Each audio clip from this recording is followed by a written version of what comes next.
Mga kababayan na kaawa, tingnan nyo. Patumba na, no? Paano pag tuluyan tumumba to? Nandyan sila sa loob.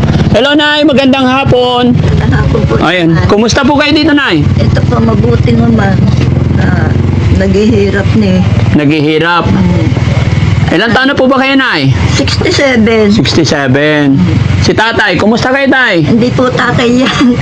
Ano po, yung anakan ng asawa ko namatay. Pamangkin ng asawa nyo Opo.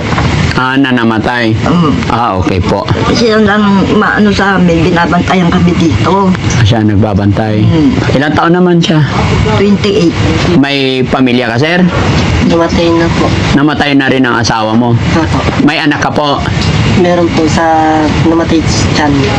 Namatay sa tiyan. So, ibig sabihin wala kang anak ngayon. So, kayo dito nakatira? Opo. Gano'n na kayo katagal nakatira dito, Nay? Ganun, siguro mga ano lang. Dahil pumunta kami dito maliliit pa yung mga anak kong dalawa. Asan na yung anak niyong dalawa? Yung isa nasa Mistiso, yung isa sa Malacanang. Ngayon, kung arawi sila, bira ako pa siya dito. Bakit? Minsan yung mga apo ko, wala silang tinatanggap na kwarta sa kanila. Hindi sila nabibigay ng budget.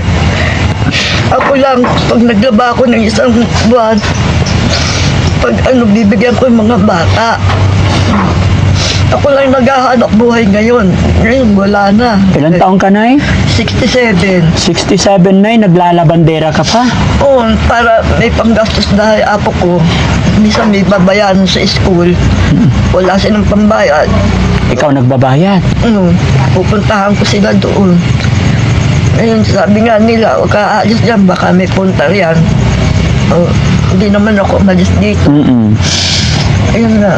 Magkano kinikita mo, Nay, sa paglalaba? Minsan, kung conforme yung 150, ganyan labat ko. Isang araw, 150. 150. Depende sa dami siguro ng lalabhan. Oo. Kung marami, mga 200, ganyan. 200 pag marami. Kasi iniisip ko, ay yung bahay ko kasi matutumba na. Kung matutumba na. Kaya minsan umiiyak akong mag-isa dyan. Dahil nga, yung bahay ko, kawawa naman yung mga apo ko kung natamaan lalo. Bakit may apo ka ba nakatira dito, Lola? Oo, anak ng panganay ko. Bakit sa'yo nakatira yung anak ng anak mo, hindi pwedeng sa kanila? Stepfather na nila yung nandoon, Aquino. Hindi naman sila sinusuportahan dito. Ako nagsusuporta dito. Ilan apo nandito, Lola? 2. Saan sila ngayon? Pumasok po. Malalaki na po yung isa, 11. Opo. Yung isa, 14.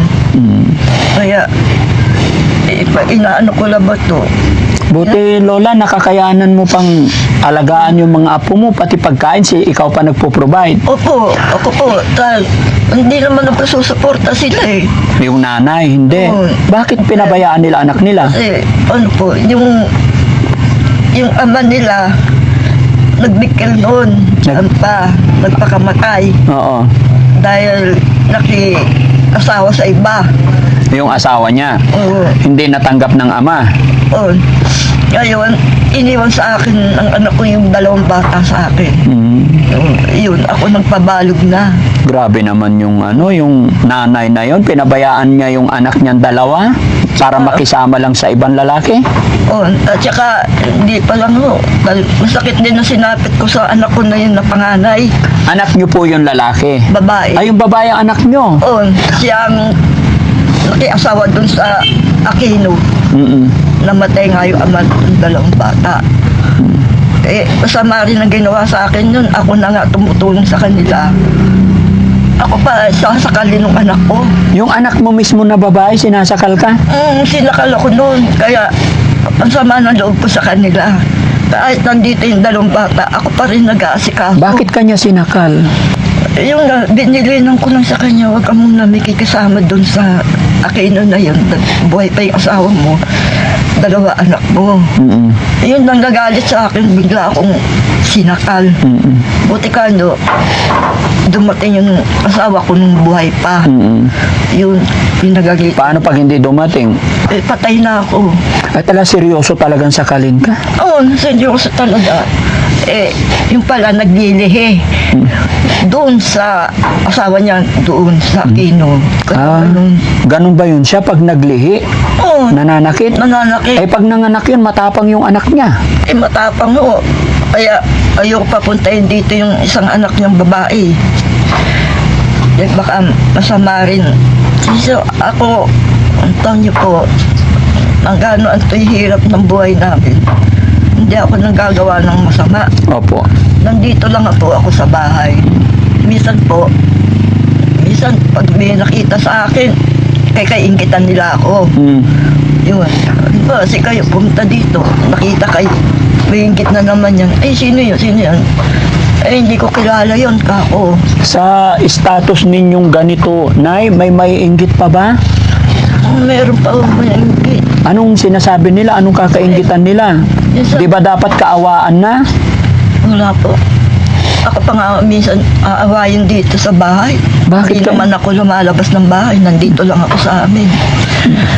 Kaya minsan sumasama ang loob ko dahil wala na nga yung asawa ko. Siya lang kasama ko dito tapos papasok yung dalawa. Minsan, ito magtatrabaho sa iba. Mm. Pumasok ng dalawa. Ako lang mag-isa dito, umiiyak ako sa sarili ko dahil naisip ko yung asawa ko. Tapos, ayang bahay ko niya. Hindi ko alam kung saan kami susuksok dahil tumba na. Opo. Yun ang inaano ko. Ay, Nay, nung nabubuhay yung asawa nyo, anong trabaho po niya? Ayan, minsan man tanim-tanim ng kamote. Kung minsan, Itong lupa, Nay, sa inyo? hindi po, lang po kami kasi dito merong matanda na tsaka masikin. Mm. Ngayon namatay na sila. Pinatira kami dito dahil sayang daw to lupa. Ayun, yung may-ari nito, si Federico Hermojeno, siya may-ari nito. Mm. Ngayon po, sabi nga, huwag kayo aalis dito, sayang yung lupa namin. Mm. O, pinatira kami dito. Ang tagal na namin dito. Mm. Yun nga ho, kinainggitan kami. So, sa pool nung nakaingit sila. Dahil matagal na kami dito. Si tatay naman, anong trabaho niya? Nung titindang lang po ng ice buko. Nagtitinda ng ice buko. Sa Nicolas. Tayo. Gaano na kayo katagal nagsasama po? Hindi ko po asawa yun. Hindi po. Sabi nyo kasi Ay, magkasama kayo. Oh, dahil lang siya. Nagpaiba lang ako magbantay dito dahil lang yung gusto niya makatulong sa akin. Mm-mm. Dahil dalawa yung aalagaan kong apo. Siya ang tumutulong sa akin, magluluto. Minsan, siya ang dyan. Gaano na po siya katagal tumutulong sa inyo? Kailan lang siya dumating dito nung May 5, May 5. Kaya kayo ang magkasama dito. Oo.